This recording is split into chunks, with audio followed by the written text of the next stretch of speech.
Democracy is very tough to manage, but it's the best form of government. We must promote unity, stability, and economic justice for everyone. The question of security is paramount in my mind because women are the highest victim of insecurity. Our diversity is an asset if we know how to use it.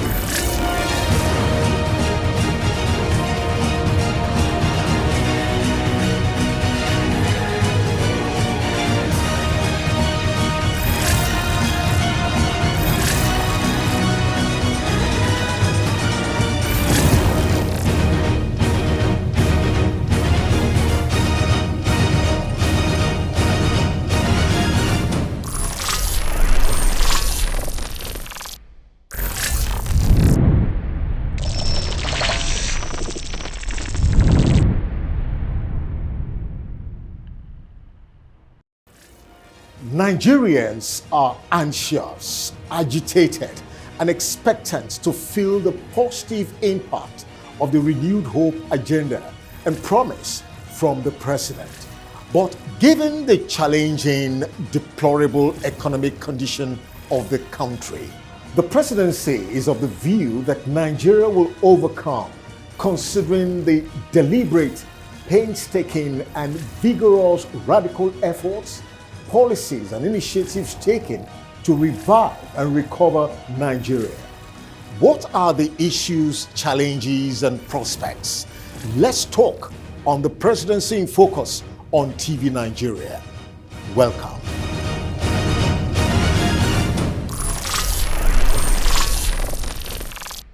You're welcome back to the studio. Welcome to the Presidency in Focus on TV Nigeria. And just like we said in our introduction, Nigeria needs to very, very quickly revive and recover the Nigerian economy for a greater nation. We are very much aware of very recent, very proactive initiatives taken by the Apex Bank, talking about the Central Bank of Nigeria, and the presidency to rejig the Nigerian economy in order to actualize the renewed hope agenda of the president. To take a look at this issue with me, we've got a very outstanding ex-banker, who of course happens to be a forensic financial investigator, also an expert in financial auditing. It's my pleasure to welcome Professor Adewale Ademola Justus. You're welcome. Thank you very much. It's my pleasure. The Central Bank of Nigeria came up with a very innovative, I want to call it innovative, though there's a policy on ground to that effect. And that's the prohibition of use of dollars for domestic transaction within Nigeria. And of course, to stop the use of foreign currencies for goods and services, citing the CBN Act 2007, which of course attracts penalty and 6 months imprisonment. What do you think about this very challenging policy? Do you think the central bank can sustain it? This is indeed a very wonderful and brave idea of the government. And if I may shock you, it is standing on the financial literacy of the president of the country.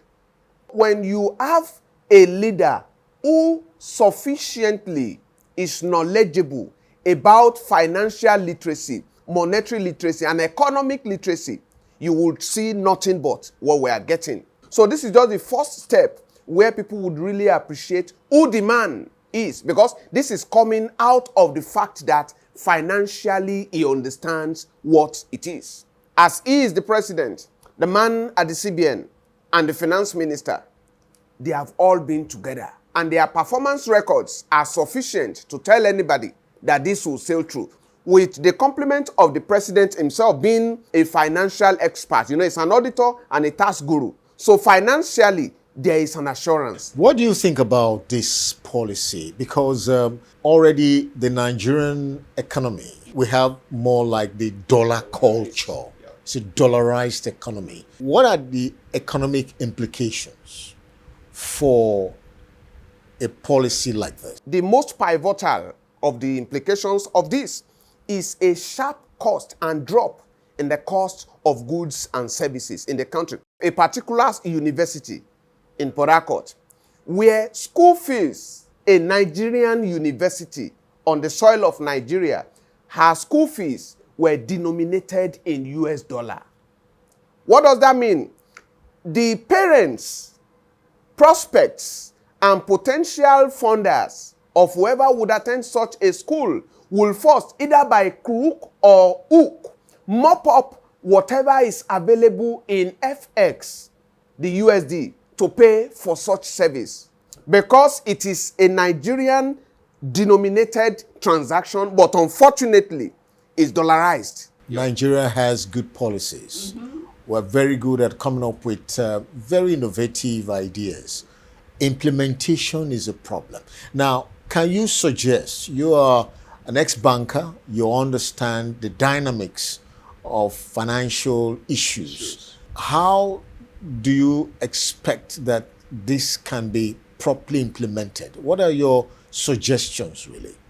Implementation is good and key, but there's something. It is called compliance, monitoring, and reporting. So what the president will have to do is to create a very effective feedback loop between the end users and the end beneficiaries. There are differences between the end users and the end beneficiaries. Nigerians, these aggressive, angry, hungry, and infuriated Nigerians are the targeted beneficiaries of this directive. But unfortunately, the end users, the stakeholders who are meant to utilize this for the ultimate benefit of Nigerians will always want to find a way around it. But if, as a financial expert, as an auditor, and as a tax guru, he can put in place a robust feedback loop, because you will see the Nigerian railway scenario. Somebody was in Ibadan, he wanted to come back to Lagos, but while he was trying to book, they made him realize that there was no space. But he got it through the back door. But on getting to the train, he observed avalanche of spaces. He was able to get it back to the government through opportunities of feedback. So the federal government should set in motion opportunities for Nigerians, the end beneficiaries of these policies, to get back to the government and to the public what it is with the CBN. Because the bulkiest part of our FX doom is about tourism. We have medical tourism and academic tourism. Traveling out for medical check, traveling out for holiday, traveling out to go and pay school fees, traveling out to send their children abroad. Then we call on our lawmakers, our legislators, because as good as this, if I may shock you, if you organize and harness over 90% of our lawmakers, they are sufficiently ignorant of the truths and terms of the CBN Act 2007. Basically, the central bank needs to do serious public enlightenment. Campaign to try to, drive that consciousness. Now, Prof, there is a financial group, the Bureau de Change. With this central bank policy, do you possibly think that we can be able to break the wings of Bureau de Change? Thank you very much. You see, this is a one-legged policy. The second leg that creates the balance is the promulgation and prosecution of free and fair trading of forex on our streets. It's just like the issue of production of currencies. You know, the Nigerian currency is paper. You can see it, but can you easily print and flaunt it? Why? There are extant rules. And the law enforcement agents are there to pick whoever thrives with his fake. So let Nigeria, and particularly Asiwaju, because see, the Mr. President should expect the second war after the CBN staff relocation war. This is a business conjectured and is confessed by some persons as their birthright. Now that a government is coming up again, because this is a war against BDC. Because, see, if you refuse to denominate Nigerian transactions in foreign currencies, the demand for foreign currencies will drop. And when that drops, it's a crash in the business of free hawkers and sellers of foreign currencies. The central bank have also given the impression that in this whole challenge of dollar, naira expenditure, that the commercial banks are the greatest culprits because they are being used as the conduit pipe to try to entrench a dollarized system. What do you make of it? The central bank was just and is still successfully insincere with that declaration. The commercial banks, they are culprits, but they are not the principal culprits. The Central Bank of Nigeria, where from cash supplies of these FX are made, withdrawals. It is not the entirety of what we have on the streets that flow through the commercial banks. There are some heavy-duty transactions at the level of the CBN. There are information that there are so much dollars in the accounts of the banks, and there was a recent directive by the CBN They should offload it. that they should offload it. Yeah. Yes, some people were even suggesting that they should convert. For every policy, there are the big wigs that are ready to frustrate such a policy. How can the central bank break their backs? The central bank in isolation may not be able to achieve that. Because you will see, banking supervision is an administrative exercise carried out particularly on the head office locations of banks and transactions.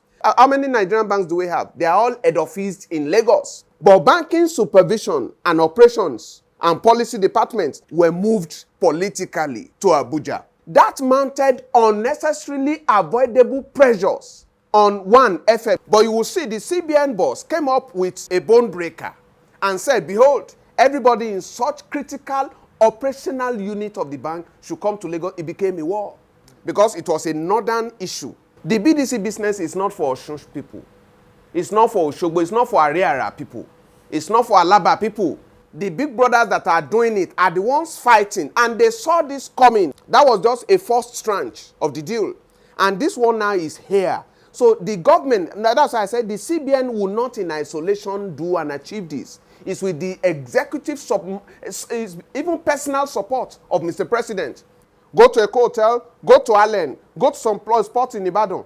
And unfortunately, they have downloaded that evil upon some Nigerians who now hawk our own naira. All these policies coming from the central bank, can we adduce it to the final reports of Obazi, the probe of the central bank? I think it's basically You are an expert already because you could see the end from the beginning. Definitely. They took their stumps from the report. Because part of what we got on, particularly, I think it was on Monday, there was a forensic investigation into the obligations inherited by this government from the previous government through the CBN, 7 billion USD. Obaze's report constitutes the facts upon which all these are standing. The presidential revolutionary initiatives for economic revival and recovery of Nigeria, issues, challenges, and prospects. That's the focus on the Presidency in Focus. And we'll be speaking with Professor Justus Ademola, giving us in-depth, unbiased analysis of this subject matter. The Presidency in Focus will be right back after this timeout. Stay tuned.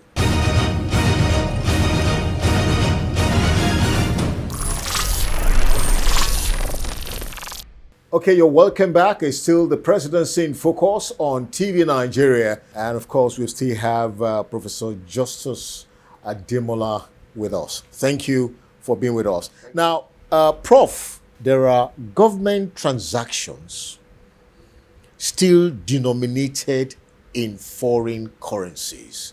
How will this policy also rejig or change the paradigm shift of this trend?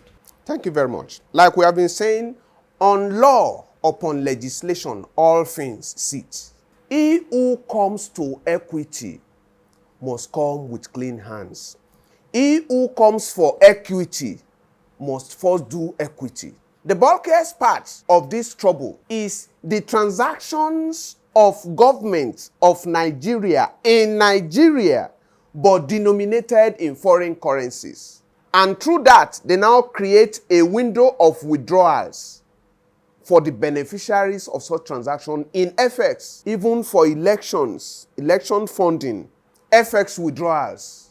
By my knowledge of audit and controls, government personnel, government agents going beyond the shores of the country for whatever transactions, there is PTA, there is BTA. If that is complied with, absolutely, there will be no window. And luckily, now with the new MasterCards we have and PTA procedures that we have, the moment it is approved for you to be utilized in the US, that card must be utilized overseas.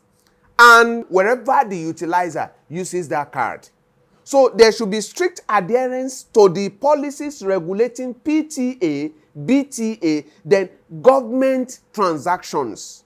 In order to masquerade that from Nigerians, they will do a dollarized communication of that volume. And when they dollarize 500 million, it comes down to some thousands of USD.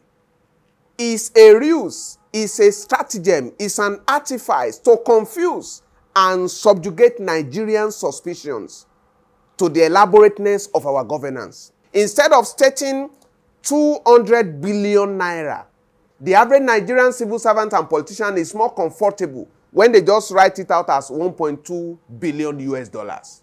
Let's put you in the position of a special advisor to the president and to the central bank on this. What can you advise the government to do in order to be able to champion this cause and be able to, meet up with its obligation? When I was in banking, there was this concept we call PND, post no debit. That is an account not minding the volume of credit on it. It must entertain no debit. Now, in the same vein, there should be a policy by the CBN outlawing, banning, and restricting foreign currency withdrawals, particularly for government transactions. Transactions that will be implemented on the soil of Nigeria must not be complemented by cash withdrawal. And for the auditors and controllers in the CBN, there should be a special task force on FX withdrawals, because our government officials, including our lawmakers, they love to invest their booties in those foreign currencies so that it will be light in their boxes. Thank you very much, Prof. Now, looking at the interesting development, I call it revelation, based on what the central bank has been able to do, to come up with on the present government. It actually shows that Nigeria has been winking in the dark. Looking at it from the financial sector, the Minister for Finance, Oyedepo, when he faced the assembly, said the problem we have now was actually created by the President Muhammadu Buhari government. From what we are seeing, it actually indicates, and is very evidential, that former President Muhammadu Buhari does not even understand finance, money, economy, and he was the president for 8 years. What does that tell us really as a country? It tells more than what we can say in the studio. Unfortunately, as a people and as a nation, what we are undwinged into, Nigerians, is the politics of leadership. We do not consider the performance credentials and the intellectual records of who becomes our leaders. How many of our lawmakers are lawyers? What would you expect of a retired military general? Out of the Nigerian Army Finance Corps, who do you have? Battalion managers. So the financial ineptitude, the monetary illiteracy, the economic darkness of the former leadership, not even only him now, but go down the trail and look at every other person. The knowledge, career knowledge of Mr. President when he was the treasurer of America's largest oil company. So being a president does not solve a nation's leadership problem. It is being an intelligent president. But the intelligence now, intelligence is crystallized. Economic intelligence, financial intelligence, then monetary intelligence. If not for Asiwaju's intelligence, who is Yemi Cardoso? And that was what called out Obaze. Asiwaju personally moved out to fetch Obaze for that job because he understood what Obaze could. Look at Emefiele. Emefiele successfully succeeded in deriding the entire Nigeria because the chairman with whom he was working, he was able to deceive him seamlessly. There is a fundamental question I wanted to ask you, because we have noticed that for every policy, every strategic economic policy initiative taken by this government, there is always a misinterpretation from the northern part of the country. We also tend to believe that some of the issues raised by the former CBN governor, the president is taking a listening here to hear what this man is saying. But the question is, why in some quarters in the north, they tend to ethnicize every policy, economic policies really? Is it that the north is afraid to lose grip? What is actually, you're a financial expert, what is actually the issue? There's nothing serious about the issue. Hosea 4:6 says, my people perish for lack of knowledge. A certain part of the country particularly has been categorized as educationally less advantaged. When a man is comfortable in an act and you now seek to take away that comfort, even in death, he will not watch you. Look at the aggressive response and retaliations and condemnations that greeted the CBN strategic departmental relocations. The CBN at once wanted to take off BDC, but he saw the retaliations. So any government that is here to fight that must be ready for a big deal. All right, thank you very much, Prof. Now, looking at all the policies of the central bank, the initiative by the presidency, my concern is the Naira. Our Naira has lacked absolute purchasing power. With all these policies, talking from a layman, are they actually directed to strengthening the Naira? FX rate, which is the mastermind of all the prices you see on our streets, culminated from the interplay of forces of demand and supply of FX. So if FX could be tamed, the demand for FX and its supply, if it could be tamed by a government, the government will succeed a bit in monetarily managing the economy. Naira is just like a cold baby boxed at a corner.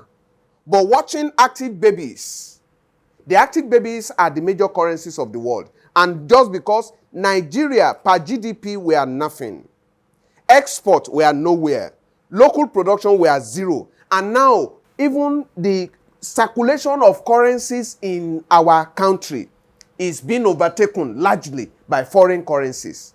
So this is a policy, one of the many that the government is bringing to bear to correct our monetary woes.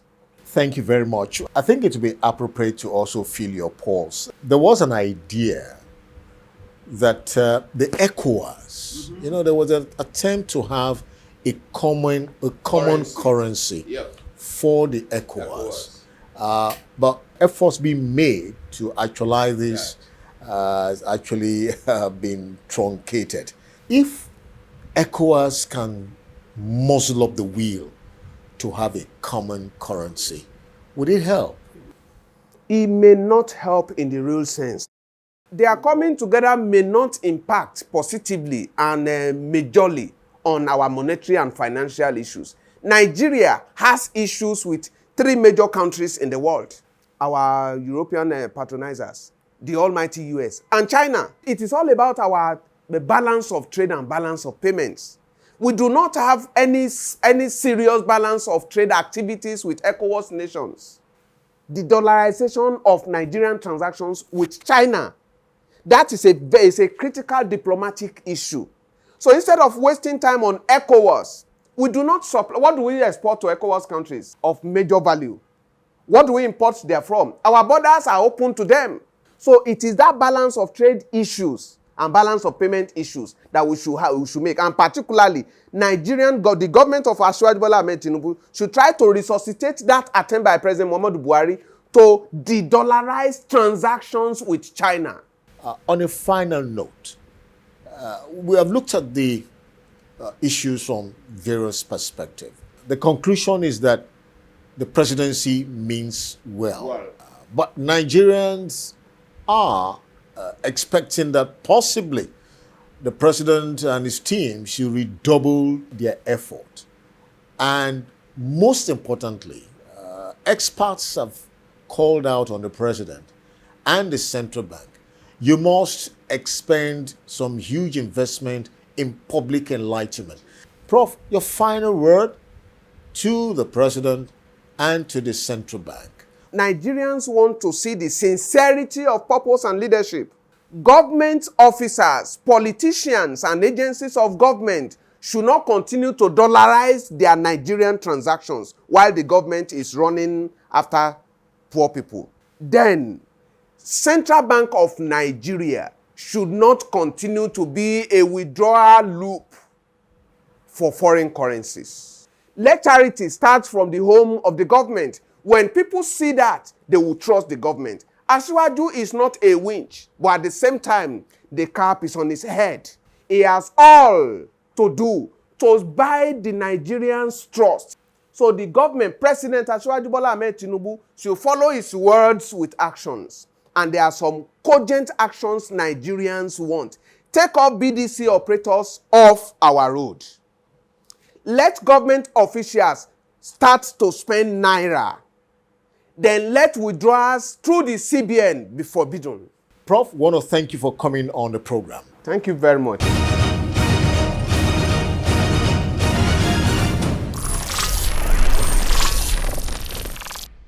That Nigeria will surmount and overcome current economic challenges is never in doubt. For the citizens, the presidency just needs to redouble its effort to deliver the dividends of democracy as expected. And that's the package on the presidency in focus on TV Nigeria. You can join the conversation by visiting and subscribing to our web TV, www.tvnigeria.ng, YouTube, TV Nigeria 808. You can also visit our Facebook, Twitter, and of course, X at TV Nigeria. And on our Instagram, TV Nigeria 1. Thanks for watching.